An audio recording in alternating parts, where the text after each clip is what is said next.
L'Odyssée des plantes sauvages et cultivées, révolution d'hier et défi de demain, c'est le titre d'un ouvrage scientifique mis sur les fonds baptismaux lundi 4 mars 2019 à l'université d'Abomey-Calavi en coopération avec l'Institut de recherche pour le développement IRD. Ce chef-d'œuvre met les notions essentielles de la génétique à la disposition du grand public. Les changements climatiques, la nécessité de s'appuyer sur le passé pour mieux affronter le futur et bien d'autres sont les raisons qui ont poussé l'auteur, professeur Serge Hamon, chercheur de l'IRD, à écrire l'ouvrage. L'autre chose qui m'a poussé à faire ce livre, c'est la cécité vis-à-vis des plantes.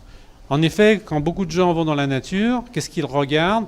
Ils regardent le lion dans la savane, le perroquet dans l'arbre, l'abeille sur la fleur, mais rarement le paysage, sa composition et les espèces végétales qui sont là. L'Odyssée des plantes sauvages et cultivées est un ouvrage de 368 pages, subdivisé en plusieurs chapitres. Avec assez d'illustrations, le livre parle de plus de 300 espèces végétales. Il compte également l'histoire de la génétique mendélienne ou fondamentale, de la génétique moléculaire, passant par la génétique des populations et évolutive. Selon Serge Hamon, il y a 400 millions d'années, les plantes étaient des espèces rampantes. Et ensuite, il y a 300 millions d'années, elles sont devenues des fourgères appelées Cycas maiolias. Du fait des catastrophes génétiques survenues dans le temps, la végétation a pris d'autres formes. À peu près à cette époque-là, 65 millions d'années, 80% des espèces, tout à l'heure je vous ai dit qu'il y avait peu d'espèces, mais qu'elles étaient très répandues. Là, il y a beaucoup d'espèces, mais qui ne sont pas très répandues. Elles sont endémiques, elles sont présentes à différents endroits de manière précise. Mais 80% des espèces sont alors des angiospermes, c'est-à-dire des plantes à fleurs.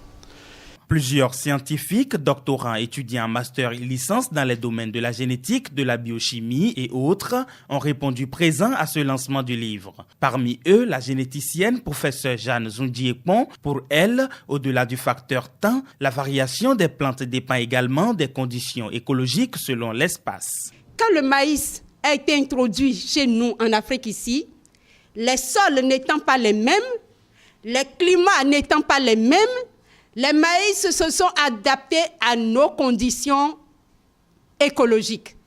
Et en génétique, on appelle ça des écotypes.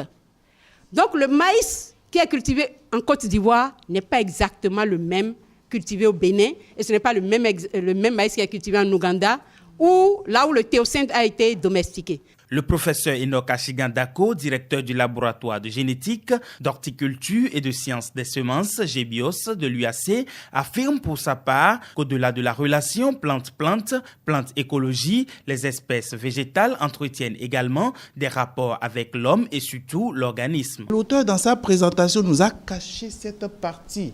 Et je vous le souffle. Et c'est pour ça qu'il faut acheter le livre. Il nous a caché le chapitre 2. Qui en réalité montre cette coévolution entre les organismes et la plante, qui fait que la plante est parfois obligée de synthétiser des métabolites secondaires pour survivre, et en synthétisant ces métabolites secondaires, contribuent à nourrir les hommes en antioxydants, en vitamines, en minéraux essentiels. L'Odyssée des plantes sauvages et cultivées du professeur Serge Hamon ne fait pas cas de l'Afrique dans l'évolution des plantes dans le monde. Pourtant, professeur Jeanne Zoundiekpon montre que certaines plantes citées dans l'ouvrage, notamment la calebasse, ont bel et bien comme origine le continent noir. L'Afrique est omniprésente dans cet ouvrage. Permettez-moi de signaler en lisant l'auteur à la page 72. La calebasse, la Genaria ciceraria, est une espèce sauvage d'origine africaine, actuellement présente plus ou moins cultivée dans l'ensemble du monde tropical et subtropical. Je lis l'auteur, bien sûr. Les études génétiques réalisées sur le processus de domestication de la calebasse ont eu des répercussions bien au-delà de cette espèce. Ça, c'est important à savoir. Et c'est une plante d'origine africaine. Elles ont permis de préciser l'origine géographique de la domestication du loup, mais aussi l'origine de la migration de l'homme en Amérique du Nord. Cela bien avant l'arrivée de Christophe Colomb, et il a montré dans son exposé oral. Le livre Odyssée des plantes sauvages et cultivées, révolution d'hier et défi de demain interpelle les scientifiques africains. Il faut donc désormais pousser les recherches sur les caractéristiques génomiques des plantes en Afrique, dont entre autres les chromosomes de base de ces espèces végétales.